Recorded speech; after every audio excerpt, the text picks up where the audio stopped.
All right, guys, we are going to dive into a juicy one today. So within the last 48 hours, I have heard the exact same phrase from two different people.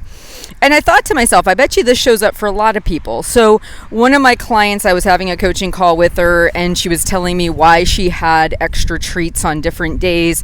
And one of the things she said was, my boss handed me cake and ice cream. They brought it to my desk. They handed me cake and ice cream.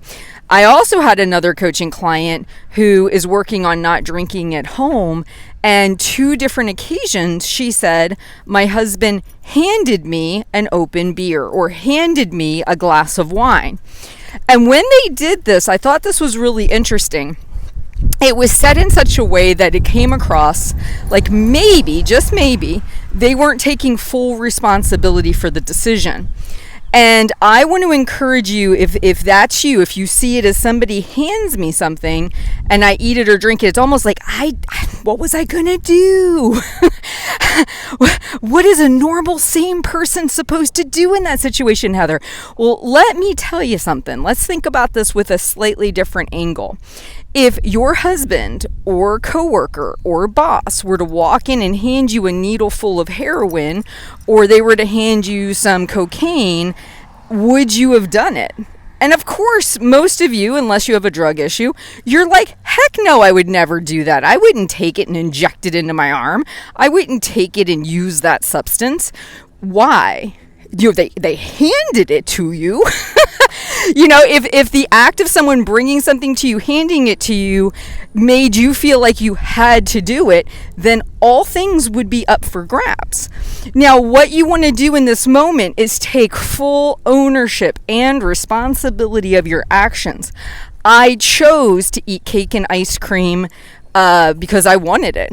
I chose to drink the wine or the beer because I wanted it. Because had it been a heroin or cocaine or any other substance that you deem as being unacceptable, you would have said, no, thank you. You would have handed it back. You would have gone about your way.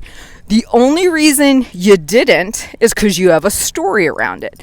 You might say, well, I didn't want to be rude. What would they maybe think if I chose not to have some of what everybody else was having? There's all these stories that go on in our head that justify our actions.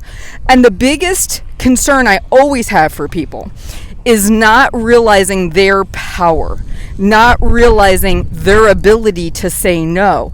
And even if you choose to have the cake and ice cream, even if you choose to have the alcohol, whatever it is, take full ownership of that. You decided to do it. Just because someone hands you something doesn't mean you have to.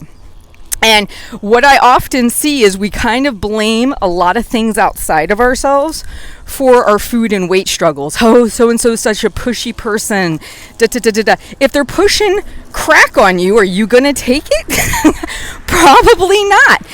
You see how you can change the substance and all of a sudden the response is different, which tells you it's not because someone offered it to you, it's because of the story you made in your head to justify the actions. You can change those stories. If you were truly a diabetic and you had to worry about blood sugar and you didn't have your medication, you would make a different decision in the moment because you don't want to mess up your blood sugar. You don't want to go into a state of shock. You don't want to have to go to the hospital. There's all these outcomes, right? So what you want to do is start to think about it differently. I didn't plan this treat. I didn't plan this alcohol. I very much appreciate them offering it to me, handing it to me, but I'm choosing to say no thank you. I'm choosing not to. And that is always a choice. And I know in that moment it might not seem like one, but it is. Just like if I offered you to take some heroin, you could say no to me. I would surely hope you don't shoot up just because I handed it to you. But do you get the gist of what I'm saying? Don't give your power away. Anybody can do anything. It has nothing to do with your actions, your choices, and your decisions. You get to make those for you. And if you get nothing else from my channel, if you get nothing else from the Half Size Me podcast, I surely hope you're getting an empowering message that you can do what you want to do. You get to make the decision. You can honestly look at your situation. You can take full ownership and responsibility. You can change your life. but it's you doing the changing. It's nobody else. You can't make somebody stop handing you alcohol. You can't make somebody stop bringing cake and ice cream by your desk. They're going to do what they do. They're allowed to live their life how they want. You get to make a decision on how you want to show up. And what I have learned in my own journey is there was a lot of things I allowed myself to do under the guise of I was a victim. When I took back that role, said, nope, Heather's not being a victim anymore. Heather's going to do what Heather needs to do. That was when the weight came off. That was when my mindset changed, because I wasn't going to be a victim. And I want to encourage you not to be a victim. Anybody can hand you anything. You have the ability and the right to say no, and you can change the story around it. And honestly, if you were diabetic, how would you behave differently in those moments, knowing that you had to monitor your own blood sugar and knowing that it could cause you to get very sick if you didn't? You would treat it totally differently, right? So this is an encouraging message. I hope it resonates. Do not choose to be a victim. Choose to be empowered.